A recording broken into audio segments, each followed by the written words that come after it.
Mujeres Judías. Bienvenidos a nuestro programa Mujeres Judías. Hoy hablaremos de Berta Zuckerkandel, periodista y crítica de arte del diario Wiener Zeitung Allgemeine y más tarde de la revista Neue Wiener. Anfitriona de un salón vienés que luchó por el reconocimiento de la modernidad austriaca y favoreció el diálogo cultural y político entre Austria y Francia para el avance de las causas humanitarias entre 1890 y 1838. Nació en 1864, hija de Emilie Schlesinger y el magnate de la prensa Moritz Saps, fundador y editor de la Wiener Tagblatt. Berta Zuckerkandel era la segunda hija de 5 hijos. Entre los expertos que su padre contrató para dar clases a sus hijas en casa figura el famoso historiador de arte Albert Ilg, que estaban a favor del arte barroco. Berta Zuckerkandel vivió la tormentosa carrera de su padre y los compromisos políticos.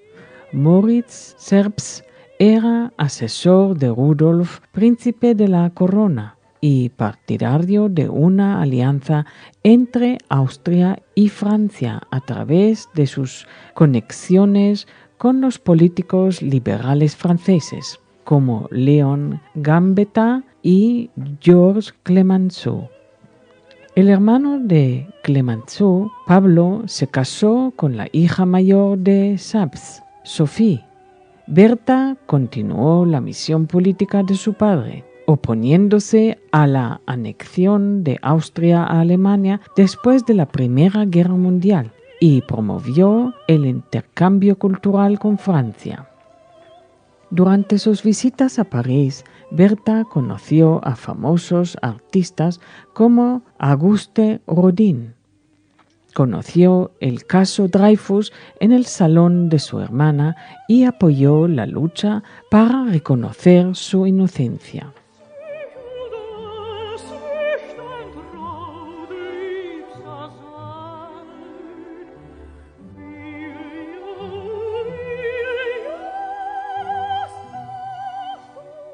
En 1886 se casó con un profesor de anatomía.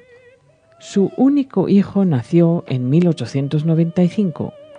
Entre los invitados de los primeros días de su salón de renombre estuvieron algunos colegas de su marido, el neuropsiquiatra Richard Kraft Ebding, el autor y crítico de Hermann Baer, Johann Strauss hijo y Gustav Mahler.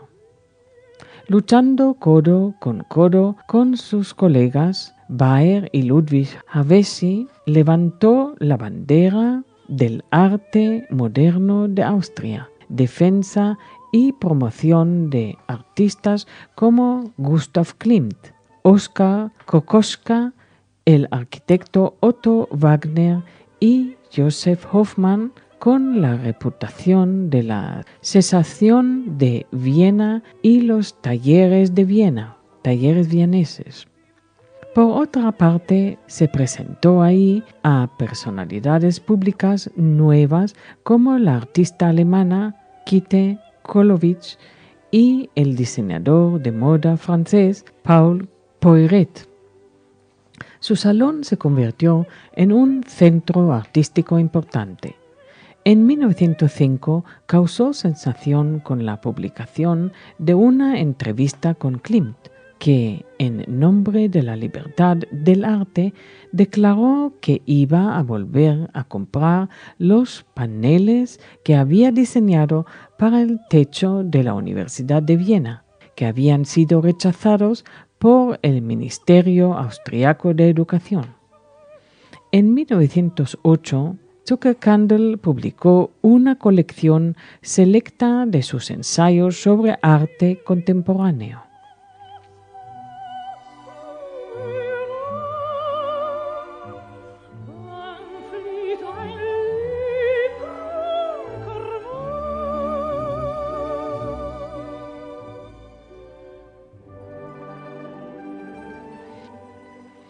Durante la Primera Guerra Mundial tuvo el coraje de revelarse como una pacifista por publicar una carta abierta de jóvenes autores franceses que pedían la paz.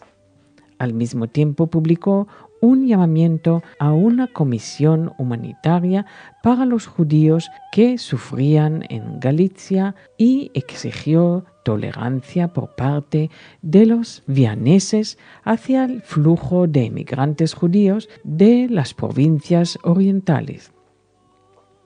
En 1917 utilizó sus relaciones con los políticos franceses que se habían establecido en el salón de su hermana y junto con su hermano Julius Saps y el escritor del periódico liberal Friedenblatt luchó por una paz separada entre Austria y los aliados.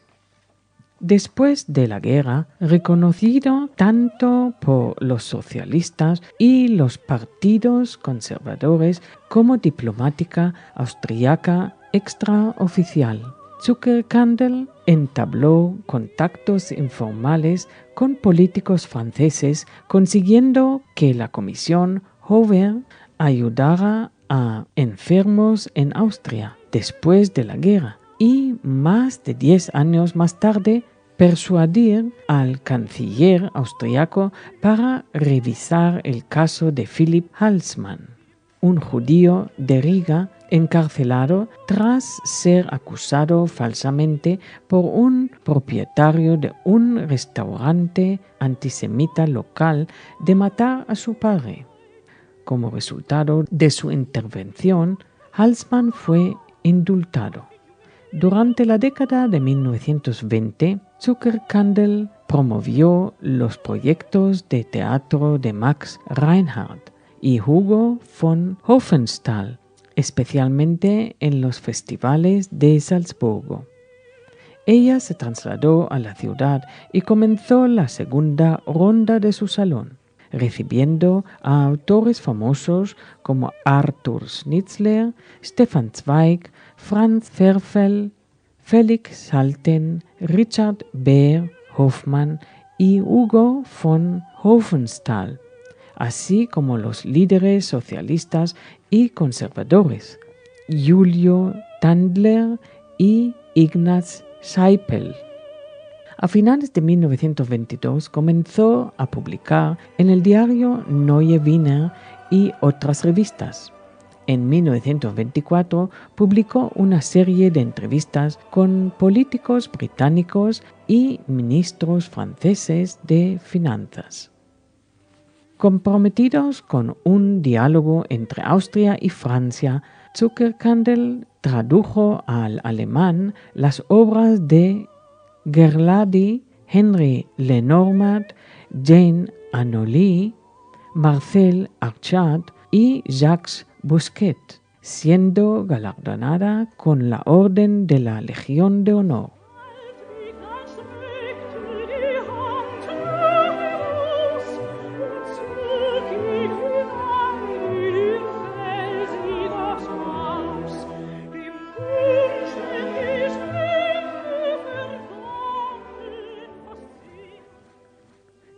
En 1934, tras el establecimiento del gobierno austrofascista en Austria, Zuckerkandl renunció a sus actividades políticas. Tras la anexión de Austria en marzo de 1938, huyó a París, donde su hijo Fritz había estado viviendo desde 1935. En París estableció su tercer salón, entre cuyos invitados se encontraban el director Bruno Walter y Alma y Franz Werfel. Junto con otros emigrados, trabajó para la liberación de Austria. Las memorias de Zuckerkandl fueron publicados en inglés, francés y alemán. También sirvieron para el guión de la película El Tigre o Vida de Clemenceau, presidente francés. En la primavera de 1940 huyó a Argelia, donde su hijo la estaba esperando. Tras la liberación de Argelia, a finales de 1942, trabajó en la sección austriaca de una emisora de radio establecida por los aliados. En septiembre de 1945 regresó enferma a París, donde murió. Gracias y hasta el próximo programa.